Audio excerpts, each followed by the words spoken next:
तो देखिए, अपने बॉलीवुड के सदाबहार हीरो धर्मेंद्र को यूं ही बॉलीवुड का ही मैन नहीं कहा जाता है।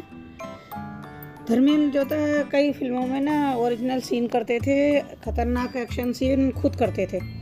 डुप्लीकेट का सहारा लेना उन्हें पसंद नहीं था। और ये जिस समय की मैं आपको बात बता रही हूँ, ये उस समय की बात है जब लोग डुप्लीकेट सीन फिल्माते भी नहीं थे और ना ही ऐसे कोई इंस्ट्रूमेंट होते थे जिनसे डुप्लीकेट सीन बना लें। तो जो भी करना पड़ता था वो ओरिजिनल से करना पड़ता था या फिर उसके जो बदले में करता था ना, जिसको कहते हैं कि बॉडी डबल, वो लोग करते थे। लेकिन ये सीन धर्मेंद्र ने खुद किया था। धर्मेंद्र ज़्यादातर अपने सीनों को खुद करना चाहते थे। ये बात है उस समय की जब मोहन सहगल ने धर्मेंद्र को लेकर एक फिल्म अनाउंस की थी और उस फिल्म का नाम रखा था कर्तव्य। चूँकि वह फिल्म का हीरो फॉरेस्ट अफसर था, इसलिए धर्मेंद्र से बेहतर चॉइस देखिए कोई हो ही नहीं सकती थी। उनका दिलदार और उनका पर्सनालिटी जो थी इस रोल के लिए बिल्कुल सही थी। वैसे भी उस समय तक धर्मेंद्र की इमेज जो थी एक्शन मैन की बन चुकी थी। और जब धर्मेंद्र गुंडों की पिटाई करते थे तो दर्शक बहुत खुश होते थे, तो इसलिए उन्होंने भी इस फिल्म में धर्मेंद्र को कास्ट किया।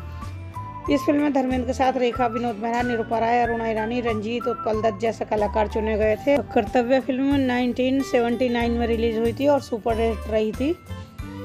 इसमें एक सीन था कि चीता और धर्मेंद्र की फाइट को शूट किया जाना था। सचमुच का चीता लाया गया था, खतरा था, इसलिए धर्मेंद्र को सलाह दी गई थी कि आपकी बजाय डुप्लीकेट के साथ इस एक्शन सीन को फिल्मा लेते हैं।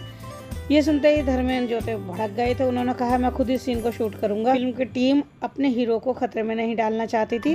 उन्हें समझाने की काफ़ी कोशिश की गई, लेकिन धर्मेंद्र टस से मस नहीं हुए और फिर सबसे लास्ट में धर्मेंद्र की ही बात मानी गई। चीता पिंजरे में था, देखिए, साथ में ट्रेनर भी था। शूटिंग के दौरान कई लोग मौजूद रहते थे, भारी लाइट्स और कैमरे भी थे, बहुत शोर था, इसलिए चीता जो था ना वो थोड़ा सा असहज हो गया था, गुर्रा रहा था। उसका मूड देखकर यूनिट के लोग घबराए हुए थे। अब शूटिंग के लिए सब तैयार थे। चीते को छोड़ा गया तो धर्मेंद्र की तरफ लपका और उसने सीधे गरम धर्म पर हमला बोल दिया। धर्मेंद्र समझ गए कि चीता बहुत ही खतरनाक मूड में है। उन्होंने अपने बाजू में चीते की गर्दन को जकड़ लिया। शूटिंग स्थल पर अफरा तफरी मच गई। ट्रेनर कहीं नजर नहीं आया, पता नहीं कहाँ गायब हो गया था वो। धर्मेंद्र ने अपनी बाजू की पकड़ ढीली नहीं की। वह जानते थे कि अगर मैंने चीते को छोड़ा तो फिर सब लोग गए काम से।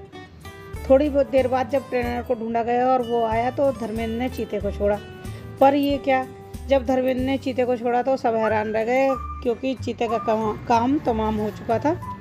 मोहन सहगल ने फाइन भरकर किसी तरह से मामले को रफा दफा किया। आज अगर ये किस्सा हो जाता तो कई लोगों को जेल हो सकती थी। धर्मेंद्र की ताकत और साहस के सभी कायल हो गए थे, पर पर्दे पर दिखने वाला यह ताकतवर हीरो रियल जिंदगी में भी बेजोड़ है। खतरों से लड़ना और निपटना उन्हें खूब आता है, तभी तो लोगों ने धर्मेंद्र को इतना प्यार दिया है और वह वर्षों से एक हीरो के रूप में पसंद किए जाते रहे हैं। अगर आज की डेट में किसी चीते के साथ ऐसी घटना घट जाए तो पता नहीं क्या होगा, लेकिन उस समय इतना कुछ नहीं था। उस समय इन बातों को इतनी वैल्यू नहीं दी जाती थी और जानवरों के लिए भी इतनी ज़्यादा सख्ती नहीं थी जितनी अब थी। तो ये किस्सा है तो पुराना, हम आप लोगों को बता रहे हैं, इसलिए आप लोग इसे अन्यथा न लें।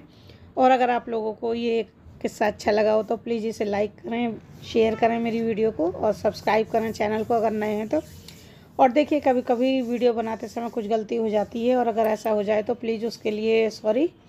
आप लोगों से प्रार्थना है कि मुझे कमेंट करके बता दें ताकि मैं अपनी कमी को दूर कर सकूं। और चलिए मिलते हैं आपसे अगली वीडियो में, तब तक के लिए नमस्कार। इसी तरह बने रहिए मेरे चैनल पर।